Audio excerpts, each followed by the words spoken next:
Hi guys, I am Aman Khan and my roll number is E20 CSE 173 and today we'll be discussing dynamic programming. मैं dynamic programming पूरा बताऊंगा कि why की क्या होती है, why is it needed, what problem it solves and बाद में हम एक क्वेश्चन भी सॉल्व करेंगे डायनेमिक प्रोग्रामिंग से रिलेटेड। एक्चुअली दो क्वेश्चन सॉल्व करेंगे, एक बेसिक एंड एक थोड़ा एडवांस्ड। ठीक है, तो okay, let's start. Dynamic programming, what is dynamic programming? Dynamic programming is an optimization over recursion. इसका क्या मतलब हुआ? That means that recursion, इसमें जो recursion होता है उसमें आप एक फंक्शन को बार बार कॉल करते हैं।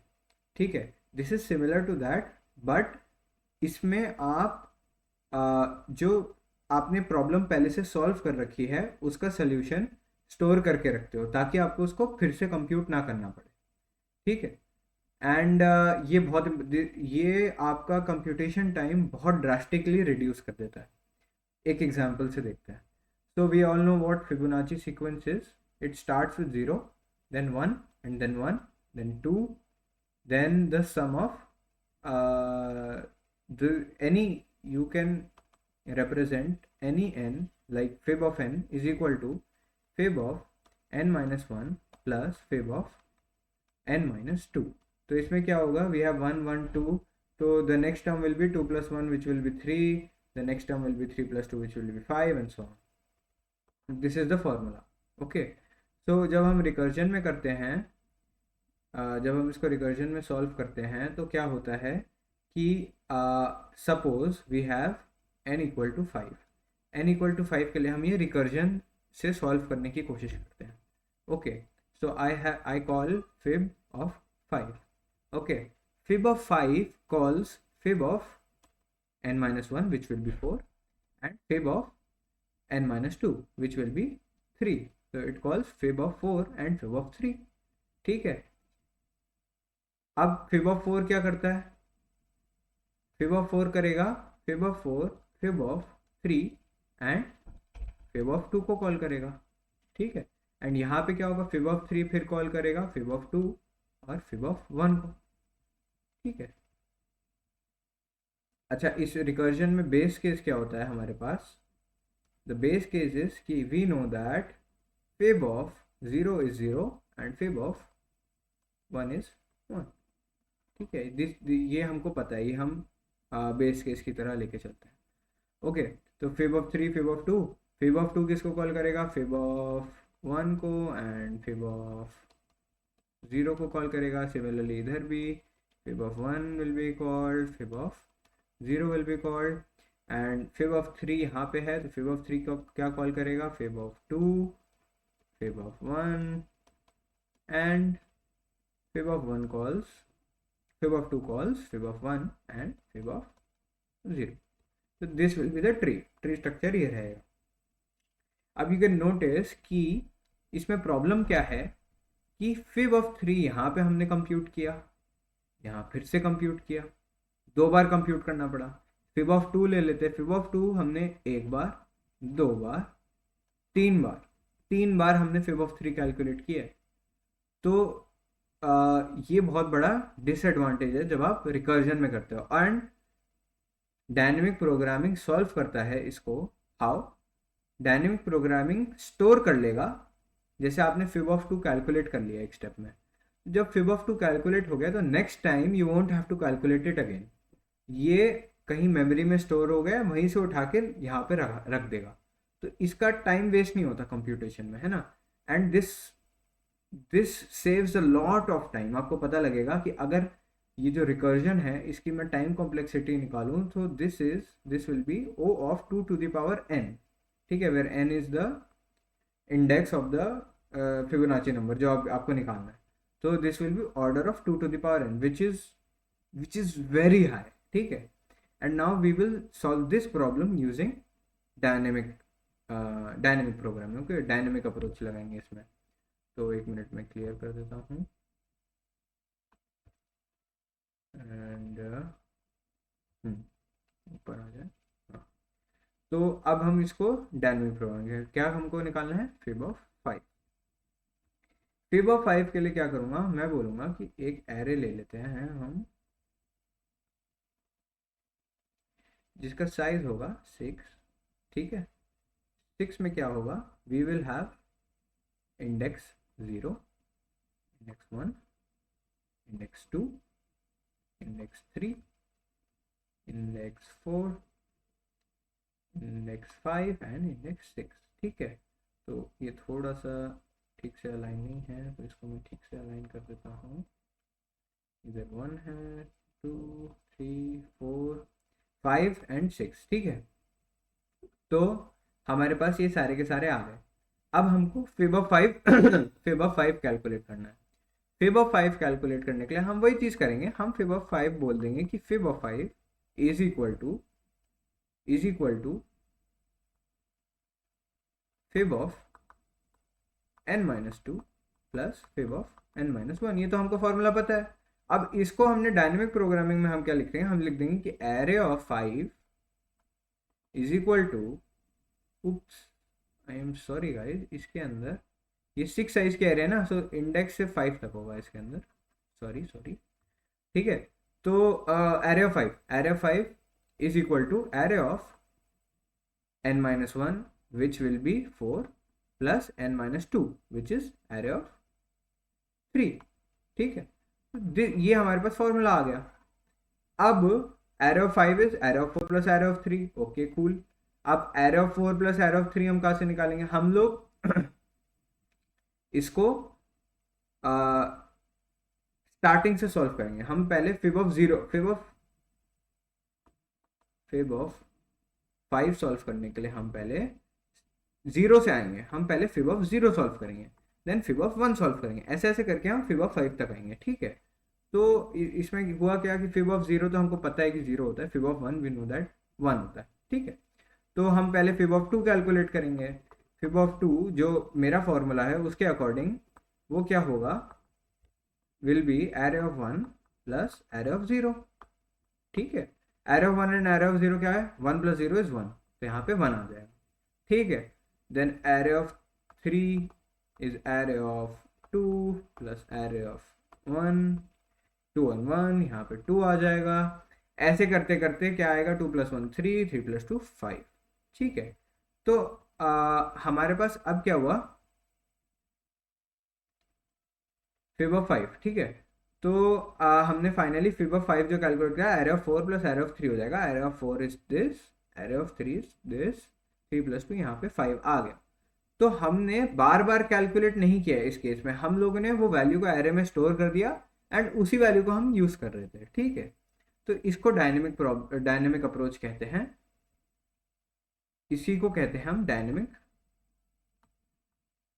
प्रोग्रामिंग, ठीक है। तो ये तो हमारी बेसिक प्रॉब्लम हो गई जो मैंने डिस्कस की कि how to solve Fibonacci series, ठीक है, यूजिंग डायनेमिक प्रोग्रामिंग, ठीक है। एक बार इसकी टाइम कॉम्प्लेक्सिटी भी देख लेते हैं। हमको पता है we will go from 1, we know that 0 और 1, फिब ऑफ 0 एंड 1 तो हमें पहले से पता है। सो वी विल गो, हमारा फॉर लूप जाएगा 2 से लेके n तक, ठीक है। तो 2 से लेके n तक जाएगा and we will calculate all of this. तो एरे ऑफ हम कर देंगे array of i is equal to array of i-1 plus array of i-2, ये हम करते जाएंगे n तक लेकर, है ना। तो इसमें अपनी टाइम कॉम्प्लेक्सिटी हो जाएगी order of n and space complexity भी ऑर्डर ऑफ n, बिकॉज हम इसमें एक एरे यूज कर रहे हैं which is of size n, ठीक है। तो एरे यूज होगी तो we are trading time for space. उसमें 2 टू द पावर n था एंड स्पेस हम यूज नहीं कर रहे थे, so space was o of 1 and in this case time will be o of n and space will also be o of n, okay. Now let's discuss, एक problem करते हैं, बहुत बढ़िया सी प्रॉब्लम है जिससे बहुत अच्छे से समझ में आता है कि डायनेमिक प्रोग्रामिंग होती क्या है, ठीक है। तो बेसिकली उस प्रॉब्लम में है क्या, इसको कॉइन प्रॉब्लम कहते हैं उसको। तो कॉइन प्रॉब्लम में क्या है, suppose we are given an n, ठीक है। n कैन बी एनीथिंग, 4 और 5 और 6 और whatever, it is an integer. तो मान लेते हैं दैट इट इज़ 4, ठीक है। एंड हमको क्या करना है, we have and we are given a set of coins। तो we have been given a set of denominations कि हमारे पास कौन कौन से डिनोमिनेशन के कॉइन है, ठीक है। तो मान लो हमारे पास 1 डिनोमिनेशन का कॉइन है, टू डिनोमिनेशन का कॉइन है और थ्री डिनोमिनेशन का कॉइन है, and we have infinitely many of this coins, ठीक है, infinitely many of this coins हमारे पास रखे हुए, इसके भी इन्फिनिट है, इसके भी इन्फिनिट, इसके भी इन्फिनिट। नाउ हमको बताना है कि what is the minimum number of coins जिसमें वी कैन मेक 4, ठीक है, what is the minimum number of coins जिसमें वी कैन मेक 4। तो ये करने के लिए हम क्या करेंगे, first we will find all the possible combination, मतलब एक दिमाग में आपके आइडिया क्या आता है कि you will find all the possible combinations and how many coins, मतलब कितने कॉइन्स उसमें लगते हैं, and you will find the minimum out of that will be your answer. तो इस केस में देखते हैं the minimum number of coins that we need and कितने पॉसिबल सेट्स बनते हैं, लेट्स सी। तो वी हैव 4, इसमें 1 2 एंड 3 है, तो एक तो सेट बन जाएगा अपना 1 एंड 1 एंड 1 एंड 1, ठीक है, तो इसमें हमारा आंसर आ जाएगा 4 कॉइन्स चाहिए हमको। फिर आ जाएगा अपना 2,2 आ जाएगा एक, इसमें हमको 2 कॉइन्स चाहिए। 1 एंड 3 आ जाएगा, इसमें भी हमको 2 कॉइन्स चाहिए, ठीक है। 2 एंड 2 हो गया, 1 एंड 3 हो गया, 2 एंड 3 हो नहीं सकता, एंड 1 हो गया, तो ओके। तो हमारे पास ये पॉसिबल कॉम्बिनेशन आएंगे इसको सॉल्व करने के।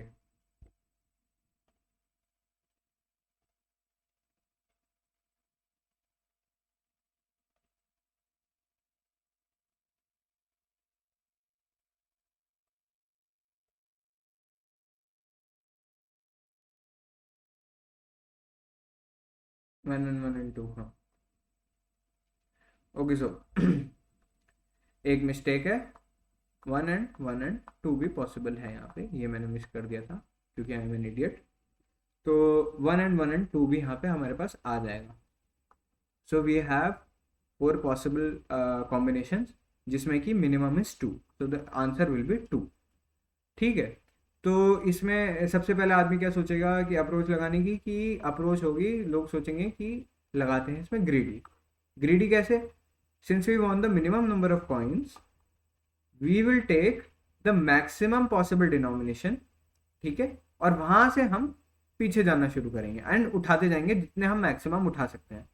तो ग्रीडी में अगर हमें ग्रीडी से सॉल्व करना है मान लो, तो मैं क्या करूंगा कि 3 का मैं जितने कॉइन उठा सकता हूँ उठा लूंगा पहले। तो 3 का मैं एक कॉइन उठा सकता हूँ, 3 का, ठीक है, मैंने उठा लिया। उसके बाद मैं 2, मेरे पास एक बचा। अब 2 तो मैं नहीं उठा सकता, 2 तो मेरे लिए पॉसिबल ही नहीं उठाना, बिकॉज 3 + 2 = 5। 3 मैंने पहले उठा रखा है, तो आई विल पिक 1, तो आंसर आ गया 2। तो इस केस में तो ग्रीडी वर्क्स। बट सपोज मैं तुमको एक एग्जाम्पल से समझाता हूँ, I will give you an example, let me check that example, या हाँ। सो मान लो तुम्हारे पास है 1 3 4 एंड 7, ठीक है। सपोज तुम्हारे पास है 1 3 4 and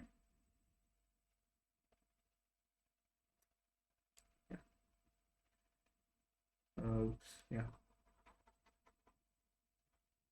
suppose you have 1 3 4 and 5, 1 3 4 and 5, and your n is 7, ठीक है। इस केस में हम ग्रीडी जो हमने पहले लगाया वो लगा के देखते हैं।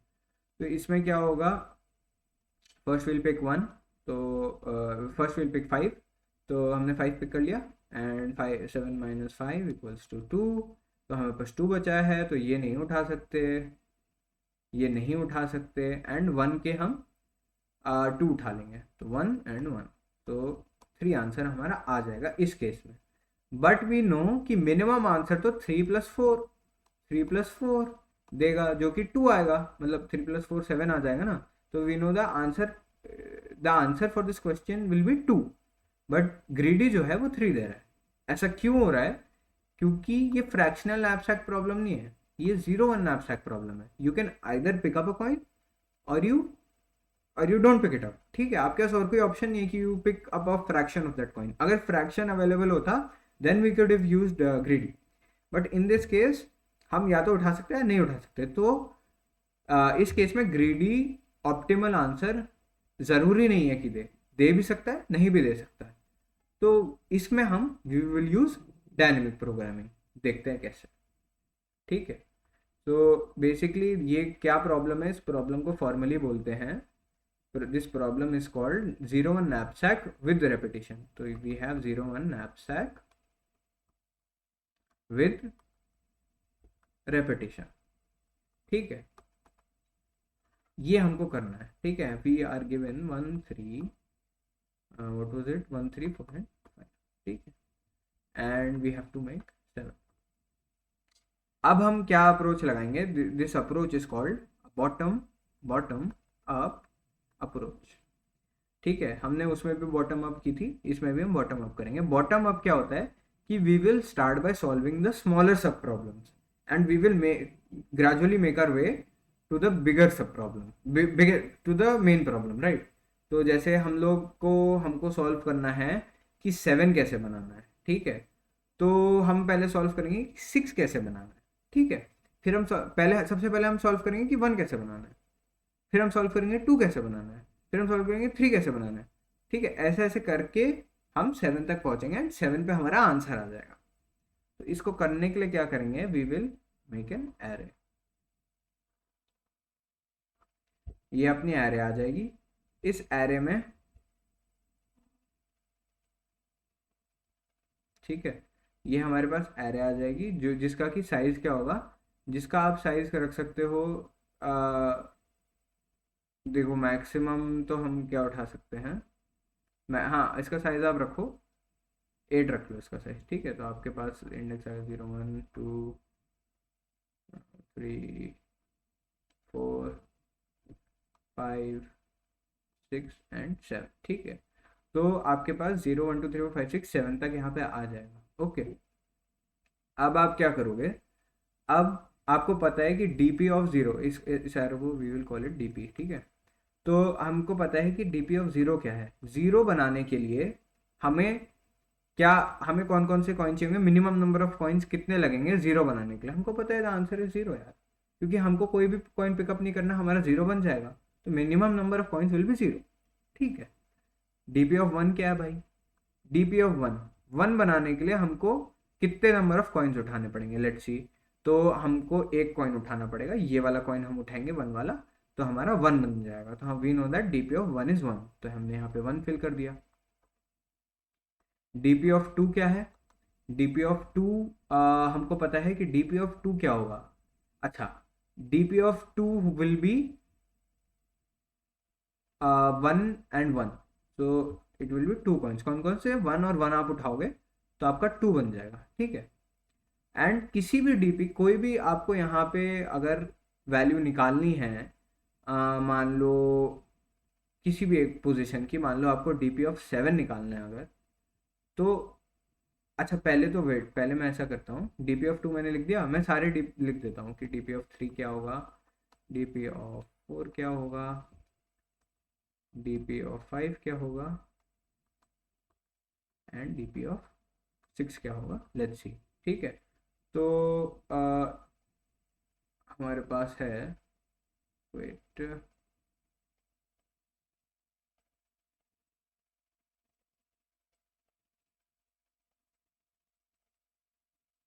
ठीक है, तो हमारे पास क्या है? dp ऑफ 3 हमारे पास 1 होगा, dp ऑफ 4 हमारे पास 1 होगा, dp ऑफ 5 हमारे पास 1 होगा एंड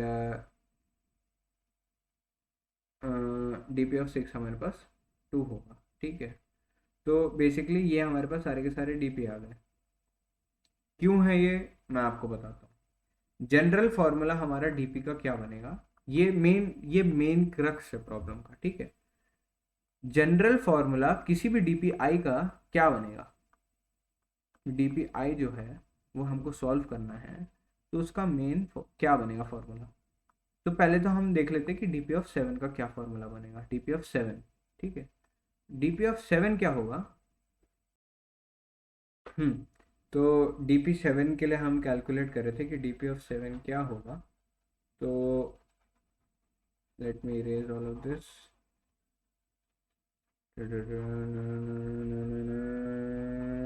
हाँ, ओके, तो we have dp of 0 0, dp of 1 is 1, dp of 2 is 2, dp of 3 is 1, dp of 4 is 1, dp of 5 is 1 and dp of 6 is 2. So how do we calculate dp of 7 given all of this information? DP of 7, ठीक है। तो and we have coins, कौन कौन से हैं coins, we have 1 3 4 and 5, ठीक है। तो लेट्स पिक अप 1, ठीक है। हमने 1 वाला कॉइन उठा लिया, 1 वाला कॉइन उठा लिया तो हमारा एक कॉइन तो बढ़ ही गया, प्लस हमारे पास कितना और बचा, हमको कितना और उठाना है, 6 उठाना है। तो वी विल ये DP of 6 यहाँ लिख देंगे, 1 plus DP of 6 will be 1 plus 2 which will B 3, ठीक है। तो वी हैव 1, एक ऑप्शन ये है। दूसरा ऑप्शन ये है कि we can instead of picking up 1 we can pick up 3 वाला हम उठा लेंगे, ठीक है। तो इसमें हमारा कॉइन तो एक तो क्या कॉइन ऐड हो गया हमारा, प्लस DP of 4, मतलब कि बचा हुआ हमें अमाउंट उठाना है which will be in DP of 4 and we know, मतलब DP of 4 contains the optimal solution for having n=4, ये हमको पता है, ठीक है। तो हम उस हिसाब से कर रहे हैं। अगर हमको पता है कि DP of 4 stores the optimal solution for amount is 4, then what will be the amount, what will be DP of 7, ये हम कर रहे हैं, ठीक है। तो DP of 4 we know that it is 1, ठीक है, इट इज 1, तो 1 प्लस 1 यहाँ पे आ जाएगा 2। DP of 7 is equal to, अब हम 3 की जगह वी विल पिकअप 4 उठा लेंगे तो यहाँ 1 आ गया। DP of 3, what will be DP of 3? DP of 3 is also 1, तो 1 plus 1 is 2 and DP of 7 is equal to 4 उठाने की जगह we will pick up 5, 5 उठाएंगे तो 5 will be 1 plus DP of 2, 1 तो हो गया, DP of 2 is 2, तो 2 plus 1 3। तो इसमें से हमको मिनिमम चूज करना है क्योंकि ऑप्टिमल आंसर तो वही वो जो मिनिमम है। तो हमारे पास आ गया 3 2 2 एंड 3, तो DP of 7 इज 2, ये हमारा फाइनल आंसर हो गया। DP of 7 हमारे पास आ जाएगा 2, 7 के लिए हमने कैलकुलेट करके आंसर निकाला 2। तो फॉर एनी DP, पहले तो हम कह रहे हैं कि DP of 0 इज 0, ये हमको पता है, एंड बाकी DP of I is equal to क्या उसका एक्सप्रेशन बनेगा, उसका एक्सप्रेशन बनेगा कि मिनिमम आउट ऑफ, हमको ऑप्टिमाइज करना है तो मिनिमम आउट ऑफ हम उस कॉइन को नहीं उठाएं, ठीक है भाई। कॉइन को नहीं उठाया, कॉइन को नहीं उठाओगे तो वैल्यू वैसी की वैसी रही, ठीक है। कॉइन को उठाओ, कॉइन को उठाया तो क्या हुआ 1, कॉइन तो तुम्हारा एक ऐड हुई हो गया, plus DP of n a, तुम ये वाला ना I माइनस C क्या है इसके अंदर, C इज द कॉइन, जो तुम्हारे पास कॉइन है, मतलब जिस भी तुम कॉइन पे अभी चल रहे हो, ये तुम्हारा हो जाएगा, ठीक है। ये मेरा बन गया, ये मेरा जनरल फॉर्मूला बन गया for any DP। Minimum amount of, हम उसको नहीं उठाएंगे, जब हम उसको नहीं उठाते जीरो और नैपसैक में जब हम उसको नहीं उठाते तो वो DP of I ही रहा, और मान लो अगर हम उसको उठाते हैं तो हमारे आंसर में 1 तो प्लस ही हो गया, और हमारे पास जो बचा वो वाला यहाँ पे आ गया, ठीक है। हमारे पास जितना भी अमाउंट बचा उठाने के लिए, इसमें से कि जो मिनिमम होगा that will be our answer, ठीक है। ओके सो अब हम इसका कोड लिखने के लिए जा रहे हैं, ओके। तो okay let's open up leet code. अब इसमें हम स्टार्ट करने वाले, ठीक है। तो सबसे पहले हमारे पास क्या है, हम देख सकते हैं कि we have amount which is n, जो मैंने प्रॉब्लम में बताया था, एंड हमारे पास एक वेक्टर है जो कि कॉइन्स वेक्टर है। इस क्वेश्चन में थोड़ा सा एक डिफरेंस है, डिफरेंस ये है कि सपोज जैसे हमारे पास एग्जाम्पल था, वी हैड 1 3 4 एंड 5 एंड हमें 7 बनाना था। मान लो कि नहीं बन सकता 7, जितने भी कॉइन्स है तुम्हारे पास, मान लो 7 बनाना था, तुम्हारे पास कॉइन्स है 30 40 50, तो तुम 7 तो बना ही नहीं सकते 30 40 और 50 के कॉइन्स है। तो उस केस में क्या करना, -1 रिटर्न करना है। इस क्वेश्चन में थोड़ा सा डिफरेंस है, तो उसके लिए हम क्या करेंगे मैं दिखाता हूँ। तो सबसे पहले तो I will declare an array, जो कि मैं लॉन्ग में रखूँगा। क्यों मैं लॉन्ग में रखूँगा, मैं इसलिए रखूँगा क्योंकि एक एज केस बनेगा, मैं एक्सप्लेन करता हूँ बाद में, ठीक है। लॉन्ग रखूँगा, और यहाँ पे अमाउंट+1 DP जो एरे होगी मेरी अमाउंट+1 की होगी। अमाउंट+1 की क्यों होगी, ताकि हमारे पास 0 से लेके अमाउंट तक इंडेक्सेस बन जाए, ठीक है। एंड मैं क्या करूँगा, एक लूप चलाऊंगा, i=0, i less than I less than equal to amount and I plus plus. इसमें हम क्या करेंगे कि हम सेट कर देंगे D of array of D of I equal to int max. ठीक है, ये मैंने इंट मैक्स में सेट कर दिया। ये डिफ़ॉल्ट वैल्यू मान रहा हूँ मैं कि ये बहुत बड़ी एक वैल्यू है जो डिफ़ॉल्ट है। ठीक है, अब मैं क्या करूँगा, अब मैं चलाऊँगा एक फॉर लूप इंट। अच्छा, ये मुझको पता है कि D P of zero is one, ये तो मुझे पता ही है, इसमें कोई प्रॉब्लम नहीं है। Sorry, D P of zero zero ये मुझे पता है पहले से। अब मैं एक फॉर लूप चलाऊँगा int I equal to one से लेके I less than equal to amount तक आई प्लस प्लस। और मैं एक और फॉर लूप चलाऊंगा इसके अंदर int C equal to zero. C क्या है, सी जाएगा सारे कॉइन्स के ऊपर, कॉइन्स जो वेक्टर है उसके अंदर हर एक कॉइन के ऊपर जाएगा। ठीक है, तो C less than coins dot size C plus plus C plus plus. हाँ, ठीक है, ये हमारे पास आ गया। अब मैं क्या करूँगा, अब मेरे पास जो मैं बोलूँगा कि if dp if I minus c coins का c is greater than equal to zero. ये जो कंडीशन है ये क्यों है, if i is less than coins का c, कॉइन्स के c में क्या जा रहा है, जो जो कॉइन्स हैं वो जा रहे हैं। i में क्या जा रहा है, जो अमाउंट है। ठीक है, अमाउंट हम पहले जीरो से वन से स्टार्ट कर रहे हैं, देन टू थ्री फोर धीरे धीरे अमाउंट बढ़ाते जा रहे हैं। ये जो कंडीशन है इससे पता लगता है कि अगर ये greater than equal to zero है तो इसका मतलब है कि हम इसको पिक कर सकते हैं। अगर हमारे पास कॉइन सेवन है, जो हमारा अमाउंट है वो सेवन है, और कॉइन हमारे पास 30 40 50 है, तो हम कोई भी कॉइन नहीं पिकअप कर सकते ना, क्योंकि आई माइनस कॉइन्स का सी तो जो होगा वो लेस देन जीरो हो जाएगा। जब greater than equal to zero होगा तभी हम वो कॉइन को पिकअप कर सकते हैं। तो ये हमारी कॉइन पिकअप कंडीशन हो गई कॉइन को पिकअप करने की। ठीक है, तो कॉइन को जब हम पिकअप करेंगे तो हम बोलेंगे D P of I is equal to D P of क्या, D P of minimum, sorry, D P of I is equal to minimum out of minimum out of क्या, दो केसेस है, हम उसको उठा रहे हैं उस कॉइन को या नहीं उठा रहे। अगर हम उस कॉइन को उठा रहे हैं, अगर हम मान लो कि हम उसको नहीं उठा रहे तो हमारे पास यहाँ पे डी पी ऑफ आई बन जाएगा वापस से। ठीक है, ये जो कंडीशन मैंने पहले लिखी थी, पहले भी एक्सप्लेन की थी, और इसमें आ जाएगा हमारे पास one plus D P of I minus coins का सी। ठीक है, तो आई माइनस कॉइन्स का सी जो हमने मान लो हमने पिकअप किया, तो एक तो हमारा कॉइन बढ़ ही गया, प्लस जितना हमारे अमाउंट में से बचा है उसका जो ऑप्टिमल सोल्यूशन है वो, तो वो हमारा देगा। अब इन दोनों में से जो मिनिमम होगा वो अपना आंसर है, वो अपना डी पी ऑफ आई है। ऐसे ऐसे करके हम पूरा फिल कर देंगे। जब हमने फिल कर दिया तो जो लास्ट वाला है वो हमारा आंसर है। तो हम अब बस इसमें हम एक चीज़ ये करेंगे कि हम ये लिख देंगे कि इफ डीपी ऑफ अमाउंट पे हमारा आंसर स्टोर है, हम कहेंगे कि अगर तो वो इंट मैक्स के बराबर है, अगर मतलब वो चेंज ही नहीं हुआ तो रिटर्न -1। ठीक है, अगर वो इंट मैक्स के ऊपर मतलब इसका मतलब वो डिफॉल्ट वैल्यू पे ही है ना, वो वैल्यू चेंज ही नहीं हुई है, इसका मतलब कि तुम बना ही नहीं सकते, पॉसिबल ही नहीं, इट्स नॉट पॉसिबल टू कि तुम वो वाली डिनोमिनेशन बना पाओ गिवन कॉइन से, तो रिटर्न -1 नहीं है, तो रिटर्न डीपी का अमाउंट, ये तुम्हें रिटर्न करवा दो। ठीक है ना, तो ये अपना बन गया है फर्स्ट। अब मैं एग्जाम्पल वाले चला के देखेंगे, अच्छी चलते हैं नहीं चलते, कोई एरर आ रहा है तो। हाँ 3 था 108। अब सबमिट मारेंगे, कम ऑन, या सबमिट हो गया। Faster than 43 point, not bad. Less than 92%, oh my God, हमने मेमोरी तो बहुत कम यूज़ किया इसमें, वेरी गुड। तो बेसिकली ये है हमारा। ठीक है, ओके गाइज, आई होप तुम लोगों को अब समझ में आ गया व्हाट इज मतलब the basics of DP, and ये क्वेश्चन भी समझ में आ गया। And thank you for watching, bye bye.